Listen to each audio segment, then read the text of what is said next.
We have some shaky news, rumors from insiders. Lucasfilm is rumored to want to move away from Disney Plus series and instead reportedly make smaller budget films like The Mandalorian and Grogu. I can't believe they're really saying this. I mean, Mandalorian and Grogu is not a smaller budget movie, but whatever. This is the most exciting one. Actor Sharlto Copley is rumored to play the father in the second season of Ahsoka. Now, this is the most exciting news you could get because we've really hammered down and talked about Abeloth. What's going to happen not only in Ahsoka season 2, but also intertwined is The Mandalorian and Grogu. So these two are most definitely connected. First of all, the movie is coming. So Mandalorian and Grogu will be first, and then we will have Ahsoka season 2. See, these two medias will connect in a very simple way. Baylan releasing Abeloth, and of course none other than Luke Skywalker to face her. Ahsoka will try on Peridea. I think that season 2 will be Ahsoka just trying to get back and dealing with Abeloth and with Baylan and with Shin Hati, but at the end of the day I really do think that all of these characters will make it back, and not just Thrawn wreaking havoc on the galaxy, but it will be Abeloth too. This is where Luke Skywalker, the Grand Master Jedi, the best Jedi left, and with ancient knowledge of the Jedi textbooks, let's not forget,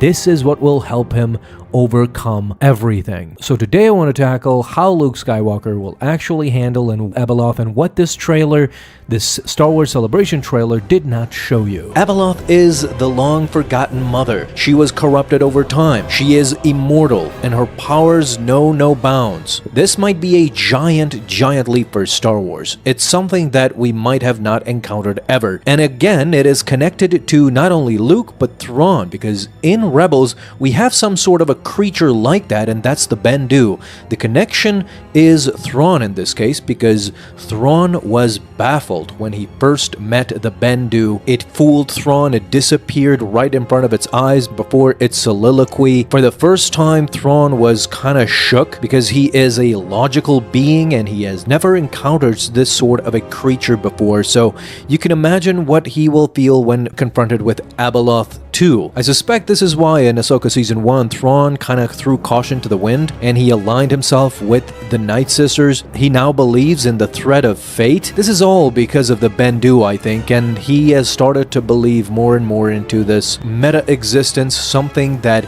he doesn't quite understand. His brain is logical, but there is more to this, to the supernatural. So we now know that Baylan Skoll has been recasted. So Baylan Skoll will have a significant role in Season 2 of Ahsoka as well, in unleashing Abeloth, I think. So what will Luke Skywalker actually do against Abeloth, and why I think that this story between Abeloth and Luke in Legends and how Luke defeats Abeloth has something to do with now canon as well. This gets me so excited for Ahsoka Season 2, you have no idea. I believe that if we compare the canon Luke right now and the Legends Luke at this time around the New Republic era, Legends Luke was a bit more powerful, I think, but this Luke is not a slouch either. So in those legend stories, Grandmaster Luke Skywalker was also supported by a united force of Sith and also Darth Krayt. In the tale, Abeloth is pushed back by Luke but remains unscathed. We've talked multiple times about Abeloth's strength in multiple videos, but more recently it has come up because of Baylan's actions. Now we need to talk about a new question also. After her setback, Abeloth isn't eliminated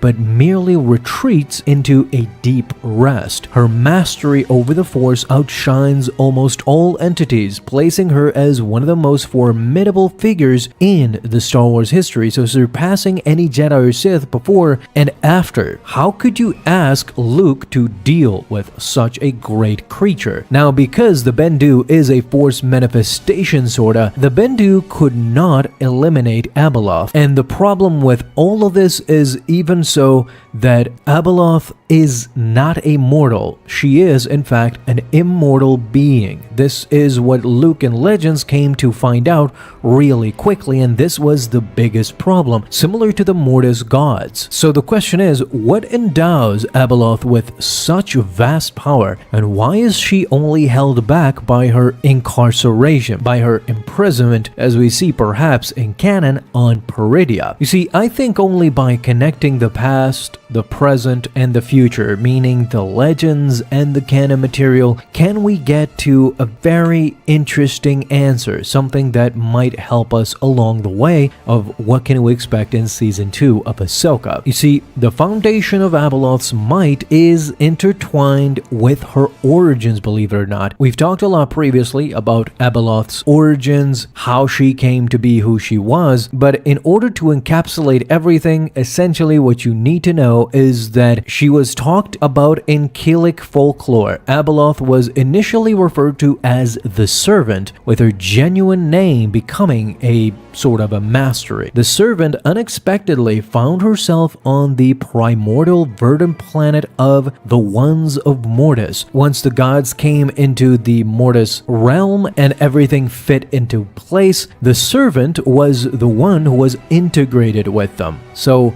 she essentially adopted the role of the mother. She orchestrated the son and the daughter harmoniously. She worked with them. She was the one who was able to bring them together, something that the father could not do, as a matter of fact. So this was one of her greatest strengths. However, this tranquility, of course, was short-lived as the servant's human nature became readily apparent and we saw her age. So she yearned for perpetual companionship with her newfound family, with the Ones. So she approached the font of power and the pool of knowledge, potent force nexuses of shadow and illumination, both of the each side. In her thinking, she thought that by combining the two, she would become one in the middle and try to be like the father, try to be the balancer and keep her son and her daughter in check. Unfortunately, as you may know, her endeavors led to a metamorphosis into a monstrous figure. She was ensnared between the light and the shadow. She evolved into becoming a cosmic, terrifying being. After being abandoned, she transformed into Abeloth.